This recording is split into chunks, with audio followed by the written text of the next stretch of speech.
আসসালামু আলাইকুম। মেহেদী হাসান খান সবাইকে আমন্ত্রণ জানাচ্ছি মাইটিভি সংবাদে। আর শুরুতে উপস্থাপন করছি সংবাদ শিরোনাম।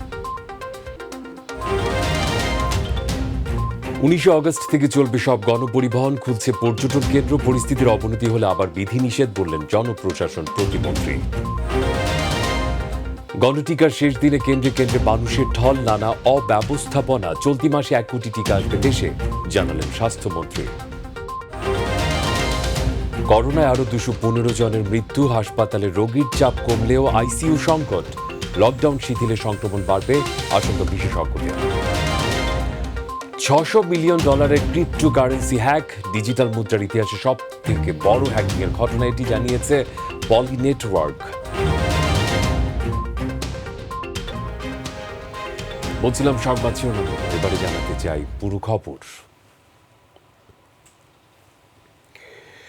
আগামী 19 আগস্ট থেকে পুরো মাত্রায় চলবে সব ধরনের গণপরিবহন। সকালে মন্ত্রিপরিষদ বিভাগ থেকে এ সংক্রান্ত একটি প্রজ্ঞাপন জারি করা হয়। এতে বলা হয়, 19 আগস্ট পরবর্তী নির্দেশ না দেয়া পর্যন্ত স্বাস্থ্যবিধি অনুসরণ করে সড়ক, রেল ও নৌপথে সব প্রকার গণপরিবহন চলাচল করতে পারবে। এছাড়া পর্যটন কেন্দ্র, রিসোর্ট, কমিউনিটি সেন্টার ও বিনোদন কেন্দ্র আসন সংখ্যার 50% ব্যবহার করে চালু করতে পারবে। পরে সচিবালয়ে জনপ্রশাসন মন্ত্রী ফরহাদ হোসেন বলেন, পরিস্থিতির অবনতি ঘটলে আবার বিধিনিষেধ জারি করা হবে। রিপোর্ট সাইদুর রহমান আবিরের। কঠোর বিধিনিষেধ শিথিল করার সময় অর্ধেক গণপরিবহন চলবে, বিনোদন ও পর্যটন কেন্দ্র বন্ধ সহ কয়েকটি বিষয়ে বিধিনিষেধ দিয়ে প্রজ্ঞাপন জারি করলেও 3 দিনের ব্যবধানে আবারও প্রজ্ঞাপন জারি করে জনপ্রশাসন মন্ত্রণালয়। এতে উল্লেখ করা হয়, স্বাস্থ্যবিধি মেনে 19 আগস্ট থেকে চলতে পারবে সকল গণপরিবহন। শর্ত সাপেক্ষে খোলা থাকবে পর্যটন ও বিনোদন কেন্দ্র। যে অর্ধেক সংখ্যক পরিবহন ব্যবস্থা চালু করা হয়েছে 11 তারিখ থেকে, সেইটি আমরা 19 তারিখ থেকে পুরোপুরি চালু হবে এবং স্বাস্থ্যবিধি অনুযায়ী আপনার সেটি চলবে এবং সেখানে আপনার পুরো আসন সেখানে যাত্রী থাকবে, কিন্তু স্বাস্থ্যবিধি মেনে। স্বাস্থ্যবিধির উপর জোর দিয়ে অমান্যকারীদের আইনের আওতায় আনার কথা জানান জনপ্রশাসন প্রতিমন্ত্রী। জীবন জীবিকাকে সমন্বয় করে আমাদেরকে এগোতে হবে। সেখানে স্বাস্থ্যবিধি মেনে আমরা যদি শারীরিক দূরত্ব এবং স্বাস্থ্যবিধি মেনে চলতে পারি, তাহলে কিন্তু এই সংক্রমণকে আমরা এড়িয়ে চলতে পারবো। তো সেক্ষেত্রে আমাদের সর্বোচ্চ এখন গুরুত্ব দিতে হবে স্বাস্থ্যবিধির উপরে এবং অত্যন্ত সতর্কতার সাথে প্রয়োজনীয় কাজ করার জন্য আমাদের এই কাজগুলো করতে হবে। কিন্তু অপ্রয়োজনে যাতে করে কেউ অসতর্কতার সাথে বাইরে না আসে, অবশ্যই মাস্ক পরে শারীরিক দূরত্ব মেনটেন করে তারা তাদের কাজগুলো সকলে করবে, সেটি আমরা প্রত্যাশা করি। দেশের আর্থসামাজিক অবস্থা এবং অর্থনৈতিক কর্মকাণ্ড সচল রাখতেই এই সিদ্ধান্ত নেওয়া হয়েছে বলেও জানানো হয় সংবাদ সম্মেলনে। কোনো দেশই আপনার এক নাগারে বেশি দিন লকডাউন দিতে পারবে না। আমাদের অর্থনীতির কথা চিন্তা করতে হবে, মানুষগুলোর কথা চিন্তা করতে হবে, জীবন জীবিকার কথা চিন্তা করতে হবে। এখন আমরা চাই যে সকলেই সহযোগিতার মধ্য দিয়ে আমরা এই অর্থনৈতিক অবস্থা চালু রেখে যাতে সব কিছু আমরা করতে পারি, সেই বিষয়টা যত দ্রুত আমরা অভ্যস্ত হতে পারবো, ততই আমাদের সকলের জন্য মঙ্গল। সাইদুর রহমান আবির, মাইটিভি, ঢাকা। করোনা পরিস্থিতি অনুকূলে থাকলে সংক্ষিপ্ত সিলেবাসে চলতি বছরের নভেম্বরের দ্বিতীয় সপ্তাহে এসএসসি ও সমমানের পরীক্ষা এবং আগামী ডিসেম্বরের প্রথম সপ্তাহে এইচএসসি পরীক্ষা অনুষ্ঠিত হতে পারে বলে জানিয়েছেন শিক্ষামন্ত্রী ডাক্তার দীপু মনি। বিকেলে সাংবাদিকদের একথা জানিয়েছেন তিনি। আমরা পরীক্ষা এসএসসি আশা করছি নভেম্বরের মাঝামাঝি এবং এইচএসসি ডিসেম্বরের গোড়ার দিকে আমরা পরীক্ষা নিতে পারবো। আমাদের সর্বাত্মক প্রস্তুতি আছে। অনুকূল পরিস্থিতির সৃষ্টি তখনও না হয়, যেটা আমরা মনে করছি হবে, তার কারণ আমাদের অভিজ্ঞতা বলে গত বছরও সেই সময়টাতে সংক্রমণের হার অনেক কম ছিল। আর এখন তো টিকা দেওয়াও হচ্ছে যেহেতু, কাজে আশা করি সেই সময় আমরা নিতে পারবো। আর কোনো কারণে যদি তখনও অনুকূল পরিস্থিতি না হয়, তাহলে তখন প্রয়োজনীয় যা ব্যবস্থা নিতে হবে তা আমরা নেব। গণটিকার শেষ দিনের রাজধানী কেন্দ্রগুলোতে ছিল উপচে পড়া ভিড়। ভোর রাতে লাইনে দাঁড়িয়েও টিকা পায়নি অনেকে। বেশিরভাগ কেন্দ্রেই ছিল নানা অব্যবস্থাপনা, ছিল না স্বাস্থ্যবিধির বালাই। টিকার চেয়ে মানুষের ভিড় বেশি থাকায় প্রায় কেন্দ্রেই দেখা দেয় বিশৃঙ্খলা। আরও তথ্য রাকিব হাসানের। গণটিকার শেষ দিনে রাজধানীর টিকা কেন্দ্রগুলোতে ছিল মানুষের ঢল। ভোর রাত থেকে লাইনে দাঁড়িয়ে টিকার জন্য অপেক্ষা করতে দেখা যায় প্রত্যাশীদের। কোনো ভলান্টিয়ারের জন্য ওয়েট করতে বলছে, অফিস থেকে আসছে। কিছুক্ষণ ওয়েট করছি, এখনো দেওয়া হয়নি। প্রচণ্ড গরম, রোদ্দুর, একটু খারাপ লাগতেই আছে। তারপরও কিছু করার নাই, দিতে হবে টিকা। 1 মিটার দূরত্ব বজায় রেখে দাঁড়ানোর কথা, কিন্তু আমরা সেটা কেউ আনতেছি না। এর আগেও একদিন এসেছি, এসে আপনার 1টা-1:30 পর্যন্ত দাঁড়ায় থাকছি, তারপরেও দিতে পারিনি, ফিরে গেছি। 1.5 ঘন্টা হয়ে এখানে ঠায় দাঁড়িয়ে আসি, রোদ। এটা কি মানা যায়? আমরা সাফারান না ব্যাপারগুলোর। দীর্ঘ অপেক্ষার পরও টিকা না পাওয়ায় ক্ষোভ প্রকাশ করেন তারা, অভিযোগ করেন অনিয়মের। আমরা যে লাইনে দাঁড়ায় লইছি সরের থেকে, আমরা তো অন্য লাইনের মানুষ ঢুয়াইতেছে, তারপর আমরা ঢুয়াই না। কারো হাজব্যান্ড আছে, কারো ভাই আছে, কারো দাদা আছে, ওদেরকে পাস নিয়ে নিয়ে ঢুকাই সুই দিয়ে নিয়ে চলে যায়। মারামারি খাটাখাটি দেখেন না, পুলিশ ওই আসামি ধরে লয়ে জায়গা। যারা টিকা নিতে পেরেছেন তাদের চোখে মুখে স্বস্তির ছাপ। খুব একটা বিশৃঙ্খলা তো নেই, ভালোই আছে। আমাদের দিতেছে, আমাদের খুব খুশি। টিকা নিয়েছি বা আরেকটা টিকার যদি সময় পড়ে সেই টিকাটাও নিতে পারবো, তাই মন করে আমি একটা সেভে থাকবো। ভোগান্তি কমাতে প্রতিটি টিকা কেন্দ্রে সরবরাহ বাড়ানোর দাবি জানান প্রত্যাশী ও সংশ্লিষ্টরা। লাইনটা অনেক লম্বা হয়ে যাচ্ছে, এটা যদি শর্ট করা যেত ভালো হতো। টিকাটা যদি একটু বাড়ায় দিত আগের থেকে, বুঝছেন, তো অনেক ভালো হতো। মনে হয় সমস্যা অনেক 500-700 লোক জমা হয় না, সকাল থেকে 4টার থেকে শুরু করে। আমি আছি 6টার থেকে, আমি কোনো টিকা পাই না। রাকিব হাসান, মাই টিভি, ঢাকা। চলতি মাসেই আরও 1 কোটি করোনার টিকা দেশে আসবে। টিকা আসার পরই তা দেয়া হবে বলে জানিয়েছেন স্বাস্থ্যমন্ত্রী জাহিদ মালিক। রাজধানীর একটি হোটেলে এক আলোচনা সভায় তিনি কথা জানান। করোনা নিয়ন্ত্রণ করতে না পারলে মৃত্যু বাড়বে, সেই সাথে দেশের অর্থনীতিও ভেঙে পড়বে বলে মন্তব্য করেন জাহিদ মালিক। আরও জানাচ্ছেন জাহিদ আহমেদ বাবু। ডেঙ্গু ও করোনা আক্রান্তদের চিকিৎসা পদ্ধতি আরও ত্বরান্বিত করতে চিকিৎসক সমাজের সাথে সোসাইটি অব মেডিসিন সংগঠনের মতবিনিময় সভা। এই বাংলাদেশের চ্যালেঞ্জ হলো যে ডেঙ্গু আর কোভিড একসাথে হচ্ছে। সবাইকে স্বাস্থ্যবিধি মেনে চলার তাগিদ দিয়ে নিজের আঙিনা পরিষ্কার পরিচ্ছন্ন রাখার আহ্বান জানান স্বাস্থ্য অধিদপ্তরের মহাপরিচালক। যে মশার উৎপত্তি স্থলগুলোকে আপনারা ধ্বংস করুন, কারণ ডেঙ্গু হয়ে যাওয়ার পরে চিকিৎসা দেওয়াটা সেটা একটা ব্যাপার, সেটাতে আমরা দিব, কিন্তু ডেঙ্গু যাতে না হয় সেই ব্যবস্থাটা আপনারা নিন। করোনার টিকা কার্যক্রম জোরদার করতে আরও টিকা সংগ্রহের পরিকল্পনার কথা জানান স্বাস্থ্যমন্ত্রী। 1 সপ্তাহের মধ্যে প্রায় 54 লক্ষ ভ্যাকসিন আসবে, আমরা দিতে থাকব। এ মাসে আরও ভ্যাকসিন আসবে 50 লক্ষ আমরা আশা করি, সেটা আমাদেরকে জানানো হয়েছে।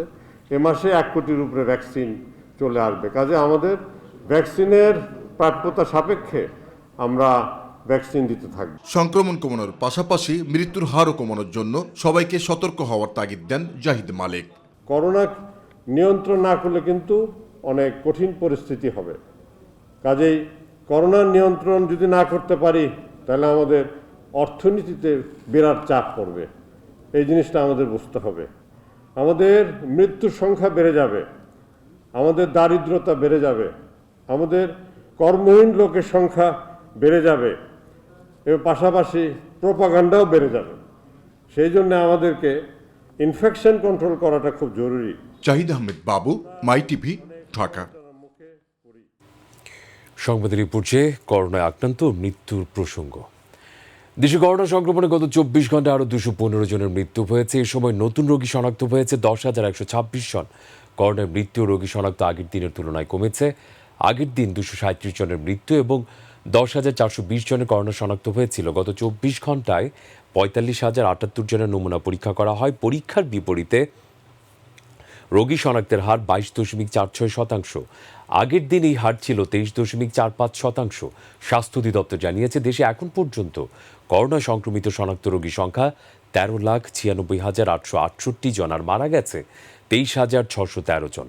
গত 24 ঘন্টায় সবচেয়ে বেশি 65 জনের মৃত্যু হয়েছে ঢাকা বিভাগে। এরপর চট্টগ্রামে মারা গেছে 54 জন, খুলনায় 28 ও সিলেট বিভাগে 23 জন, বাকিরা অন্য বিভাগের।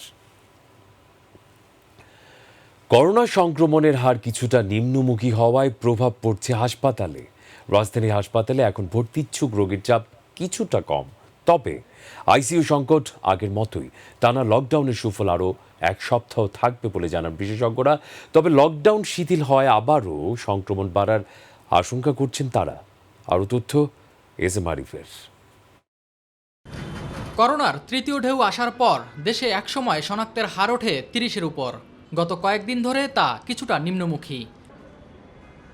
ফলে আইসিইউ সংকট থাকলেও রাজধানীর হাসপাতালে নতুন রোগীর চাপ কিছুটা কমে এসেছে। খালি হচ্ছে সাধারণ বেডও। একটু কম এবং সিটও কিছু কিছু জায়গা ফাঁকা আছে। যারা বেশি ইমার্জেন্সি তারা অ্যাপয়েন্টমেন্ট করতে পারে, সমস্যা নাই। পজিটিভ আসছে আর কি, ঠিক আছে, এই জন্য হাসপাতালে নিয়ে আসা। পাবনা জেলা বাড়িতে আপনার ওখানে সমস্যা হওয়ার কারণে ওখানে কোনো পরিবর্তন না দেখায় এখানে নিয়ে আসা হয়েছে। কমলাপুরে ওখান থেকে পরিবর্তনে না আসার কারণে পরে এই হাসপাতালে নিয়ে আসছে।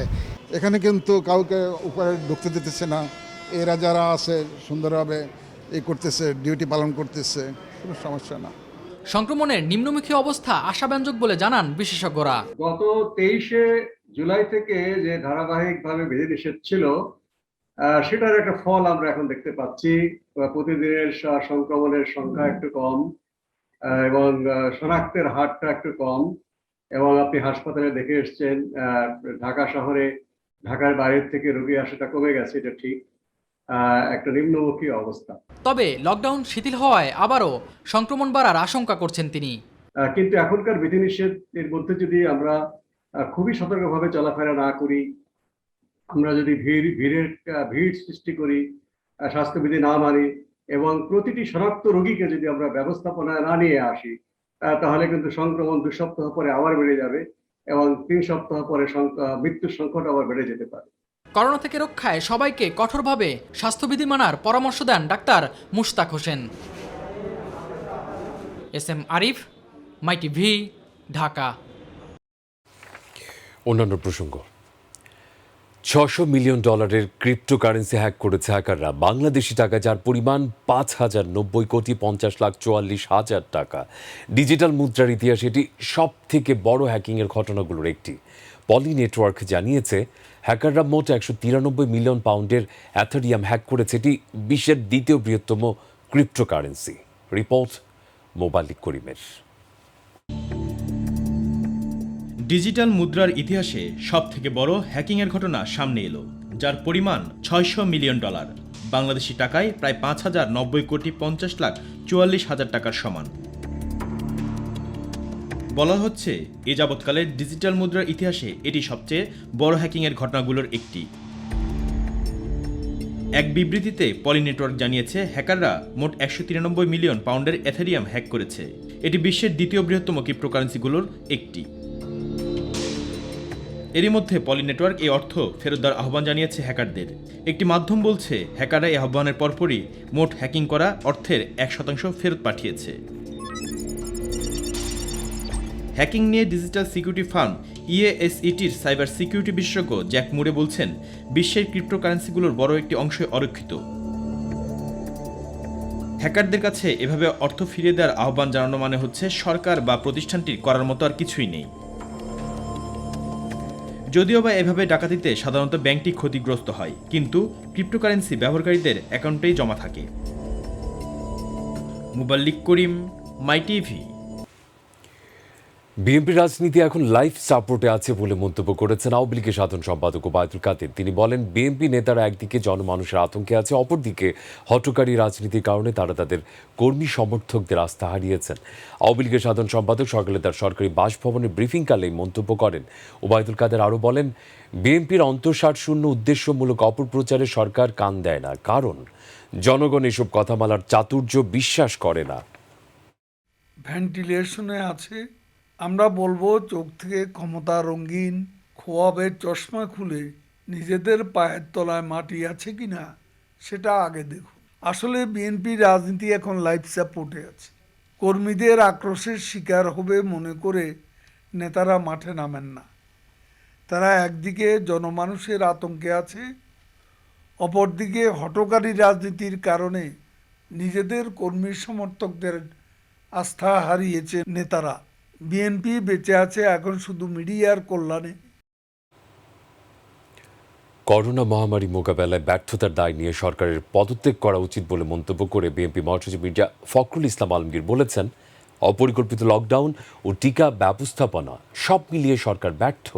সকালে রাজধানী বনানী কবরস্থানে বিএনপি চেয়ারপারসন বেগম খালেদা জিয়ার ছোট ছেলে আরাফাত রহমান কুকুর কবরে শ্রদ্ধা নিবেদন শেষে সাংবাদিকদের তিনি মন্তব্য করেন। This government has failed totally to manage corona. অপরিকল্পিত লকডাউন, অপরিকল্পিত টিকা ব্যবস্থাপনা, অপরিকল্পিত মানুষের জীবিকার ব্যবস্থা করা, সব মিলিয়ে এই গভর্নমেন্টের আর এক মুহূর্ত থাকা উচিত নয়। দে শুড রিজাইন ইমিডিয়েটলি, পদত্যাগ করা উচিত।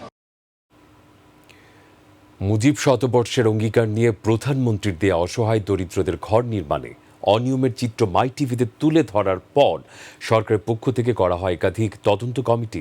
আজ বরিশালের জেলা প্রশাসক জসিমউদ্দিন হায়দার বরিশালের নদী বেষ্টিত শ্রীপুর ইউনিয়নের 40টি নির্মিত ঘর পরিদর্শন করেন। এ সময় তিনি বলেন, এই ঘর নিয়ে কোনো অনিয়ম সহ্য করা হবে না। সঠিক তদন্ত শেষ হয়েছে, কয়েকদিনের মধ্যে প্রধানমন্ত্রীর দপ্তরে প্রতিবেদন জমা দেয়া হবে। ইতিমধ্যে আপনারা দেখেছেন, আপনারা সচক্ষে দেখলেন যে আমরা ইতিমধ্যে ব্যবস্থা নিয়েছি এবং আরও ব্যবস্থা আমরা নেব, সেটি আমরা পর্যালোচনা করছি। কারণ আপনি জানেন যে কারিগরি এবং আমার ইঞ্জিনিয়ারিং যে ডিপার্টমেন্টের একটি টিম করে দিয়েছিলাম, তাদের পরিপূর্ণ রিপোর্টটা আমরা পাবো আগামী কয়েকদিনের মধ্যে। পাওয়ার পরে আমরা মাননীয় প্রধানমন্ত্রীর কার্যালয়কে আমরা অবহিত করব। এবারে গ্রাম বাংলার খবর।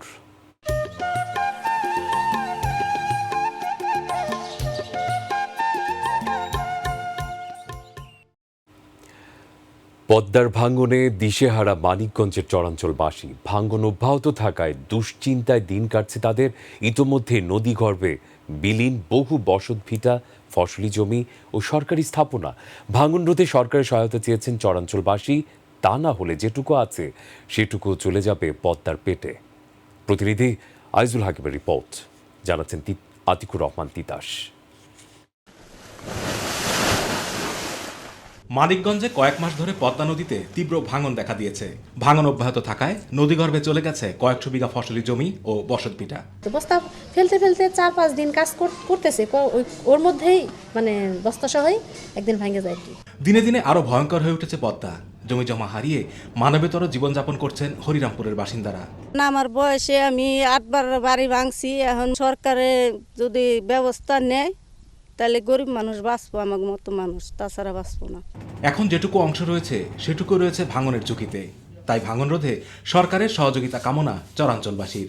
নদীতে জানিবার তো নিচে গিয়ে মনে করেন যে যেটুকু রাখার চেষ্টা করতেছি। বাগান আছিল 15 বিঘা বাগানও ভেঙে নিয়ে গেছে। এখন আর কি যা আছে তাই রাখতেছি, আর কি করুম। হাসপাতাল আছে, তারপরে ওই সরকারি আশ্রয়ণ প্রকল্প আছে, এগুলো অনেক কিছু এখনও ঝুঁকির মধ্যে আছে। এখনও যদি একটা বাদ দেওয়া হয় বা একটা ব্যবস্থা নেওয়া হয়, তাও যে কজন মানুষ আছে তারা থাকতে পারবো। একই অবস্থা হরিরামপুরের পদ্মাপাড়ের মানুষের। পদ্মার নদীগর্ভে বিলীন শেষ সম্বলটুকু।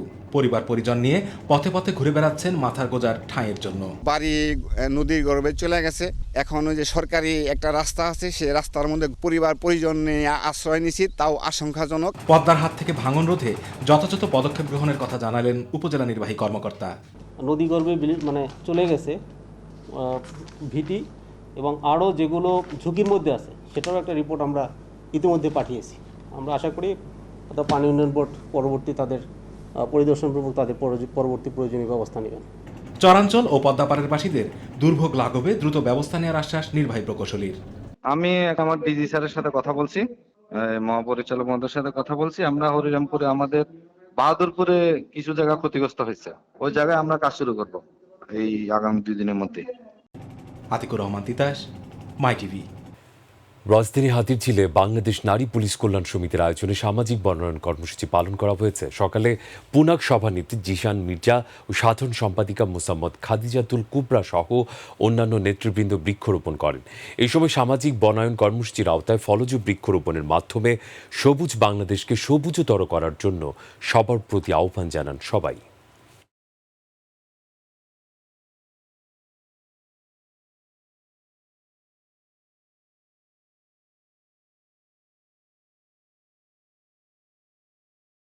ঢাকা শহরে একসময় যেই মনোরম কিছু জায়গা ছিল, শহরের ক্রমবিকাশে কিন্তু কিছু জায়গা কিন্তু সেই সবুজগুলো হারিয়ে গেছে।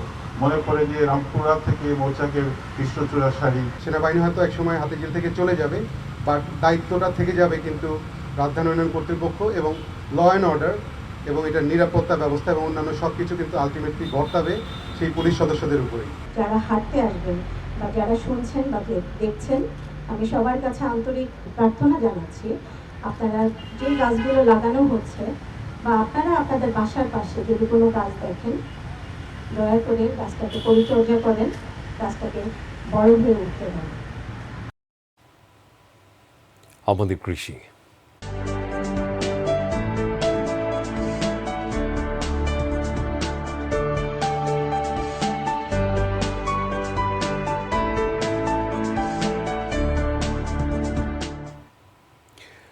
নদী বেষ্টিত জেলা চাঁদপুরের কৃষি আবাদের জন্য জমিগুলো খুবই উর্বর। তবে অতিবৃষ্টি ও খরার কারণে এবার পাটের ফলন কম হয়েছে। পাশাপাশি করোনা পরিস্থিতির কারণে কৃষক পাট শুকিয়ে বিক্রি করতে না পেরে পড়েছেন বিপাকে। তাই ন্যায্য দাম পাওয়া নিয়ে শঙ্কায় চাষিরা। কৃষি বিভাগেরও সঠিক তত্ত্বাবধান নেই বলে অভিযোগ করেন কৃষকরা। প্রতিনিধি মনোবর কাননের রিপোর্ট, জানাচ্ছেন শামস তাবরিজ উচ্ছ্বাস। একসময় সোনালী আঁশ খ্যাত পাট আবাদে চাঁদপুর জেলায় অবস্থান ছিল প্রথম সারিতে। সবচেয়ে বেশি আবাদ হয় জেলার সদর ও মতলব দক্ষিণ উপজেলায়, যার মধ্যে রয়েছে দেশীয়, তোষা, ক্যানাফ ও মেস্তা জাতের পাট। এখন চলছে পাট কাটা, পানিতে পরিষ্কার করা, আঁশ ছাড়ানো, রোদে শুকানোর কাজ। মৌসুমের শুরুতে বৈরী আবহাওয়ায় উৎপাদন কিছুটা কম হয়েছে। পাট আবাদে যে পরিমাণ খরচ হয়েছে, এখন তার সঠিক মূল্য না পাওয়ার শঙ্কা কৃষকের। এখন পাটের দাম হলো 2 থেকে 2000 বা 2200 টাকা। এই মিল হলে আমরা পাট খেতে করুম না, কারণ এক মন পাটে কমসে কম 500-700 টাকা আমাদের লোকসান হইব। কৃষক মারের পথে আছে, আমরা আর সামনে পাট খেতে করবো না। লোকসান দিয়ে পাট আবাদ করা সম্ভব নয় উল্লেখ করে চাষিরা জানান, তাদের এই দুরবস্থায় পাশে নেই কৃষি বিভাগ। কৃষি অফিস থেকে আমাদেরকে কোনো সাহায্য সহযোগিতা করে নাই। সাহায্য সহযোগিতা করলে আমরা পাট আরো বেশি করতে পারতাম। কৃষি অফিসার হইতে আরম্ভ করে কেউই আমাদেরকে আসে না। সার্বিক পরিস্থিতি তুলে ধরে কৃষি বিভাগের এই কর্মকর্তা বলেন জনবল সংকটের কথা। আমাদের সেবার বিষয়ে যে অভিযোগ, আমাদের মাঠ কর্মীরা মাঠে কম যায়, এই বিষয়ে আমি বলতে চাই যে আমার এখানে উপসহকারী কৃষি কর্মকর্তা থাকার কথা ছিল 274 জন, বর্তমানে কর্মরত আছেন 158 জন। কৃষকের সাথে যোগাযোগ কিছুটা কম থাকতে পারে, আমরা আমাদের সীমিত জনবল দেওয়া যতটুকু সম্ভব আমরা কৃষকদের সেবা দিয়ে যাচ্ছি। এবছর জেলায় আবাদ হয়েছে 4105 হেক্টর জমিতে, যা আগের বছরের তুলনায় 200 হেক্টর কম। শামস তাবরিজ উচ্ছ্বাস, মাই টিভি, নিউজ ডেস্ক। শেষ করব ভিন্নধর্মী এক খবরের মধ্য দিয়ে। আফ্রিকার মরুভূমিতে এমন এক প্রজাতির গাছ রয়েছে যেগুলো হাজার হাজার বছর বেঁচে থাকতে পারে। অদ্ভুত চেহারার এই গাছের নাম ওয়েলউডশিয়া। এই গাছের 2টি পাতা থাকে যা কখনো মরে না। এই কারণে বলা হয় এই গাছের যেন মৃত্যু নেই। ডেস্ক রিপোর্ট, মার্জিয়া মান্নানের। বিশ্বে এমন অনেক গাছ রয়েছে যেগুলো কয়েকশো বছরের পুরনো, তবে আফ্রিকায় এমন এক প্রজাতির গাছ রয়েছে যেগুলো হাজার বছর বেঁচে থাকতে পারে। এমনই এক গাছ ওয়েলউডশিয়া। এই গাছের যেন মৃত্যু নেই। ওয়েলউডশিয়া গাছের নামকরণ করা হয়েছে উদ্ভিদ বিজ্ঞানী ফ্রেডেরিক ওয়েলউডশিয়ার নাম অনুসারে। আফ্রিকার দেশ অ্যাঙ্গোলার দক্ষিণাঞ্চল ও নামিবিয়ার উত্তরাঞ্চলের মধ্যবর্তী নামিব মরুভূমিতে এই গাছের দেখা মেলে। বিশ্বের প্রাচীনতম এই মরুভূমি এমনই শুষ্ক আর রুক্ষ এক জায়গা যেখানে জীবন টিকিয়ে রাখা প্রায় অসম্ভব। স্থানীয় ভাষায় ওয়েলউডশিয়াকে ডাকা হয় টুইব্লার কানিয়েদুদ নামে, যার অর্থ 2টি পাতা যা কখনো মরে না। বিজ্ঞানীরা নামিব মরুভূমিতে কিছু ওয়েলউডশিয়া গাছের সন্ধান পেয়েছেন যেগুলোর বয়স 3000 বছরের বেশি বলে ধারণা করা হচ্ছে। বিভিন্ন কারণে এই গাছের পাতা ক্ষতিগ্রস্ত হলে আবারও 2টি পাতার জন্ম হয়, একই সঙ্গে থেকে যায় আগের পাতা দুটির অংশবিশেষ। এভাবে একসময় গাছটির চেহারা অনেকটা অক্টোপাসের মতো হয়ে যায়। সম্প্রতি ওয়েলউডশিয়া গাছের বৈশিষ্ট্যগত কিছু রহস্য উন্মোচন করেছেন গবেষকরা, যেখানে বলা হয়েছে নামিব মরুভূমির উৎপত্তি প্রায় 8,60,00,000 বছর আগে। ওই সময় ওয়েলউডশিয়া গাছেরও বর্তমান চেহারার উদ্ভব হয়। সম্ভবত কোষ বিভাজনে কোনো ত্রুটির কারণে এই পরিবর্তন এসেছিল, আর এই ত্রুটির কারণে গাছটি প্রবল উত্তাপ আর শুষ্কতায় টিকে থাকার সক্ষমতা অর্জন করেছে। মার্জিয়া মান্নান, মাই টিভি। ভিন্নধর্মী খবরের মধ্য দিয়ে শেষ করছি এখনকার সংবাদ। যাবার আগে সংবাদ শিরোনামগুলো মনে করিয়ে দিতে চাই আরও একবার। 19 আগস্ট থেকে চলবে সব গণপরিবহন, খুলছে পর্যটন কেন্দ্র। পরিস্থিতির অবনতি হলে আবার বিধিনিষেধ বললেন জনপ্রশাসন প্রতিমন্ত্রী। গণটিকার শেষ দিনে কেন্দ্রে কেন্দ্রে মানুষের ঢল, নানা অব্যবস্থাপনা। চলতি মাসে 1 কোটি টিকা দেশে আসবে জানালেন স্বাস্থ্যমন্ত্রী। করোনায় আরও 215 জনের মৃত্যু, হাসপাতালে রোগীর চাপ কমলেও আইসিইউ সংকট, লকডাউন শিথিলে সংক্রমণ বাড়বে আশঙ্কা বিশেষজ্ঞদের। $600 বিলিয়ন ক্রিপ্টোকারেন্সি হ্যাক, ডিজিটাল মুদ্রার ইতিহাসে সব থেকে বড় হ্যাকিংয়ের ঘটনা, এটি জানিয়েছে পলি নেটওয়ার্ক।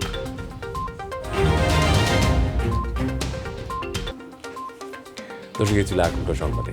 এছাড়া ইউটিউবে মাই টিভি সংবাদ পেতে ভিজিট করুন youtube/mytvbt নিউজ এবং আমাদের সকল অনুষ্ঠান দেখতে ভিজিট করুন youtube/mytv Bangla, facebook/mytv Bangla, twitter/mytv Bangla.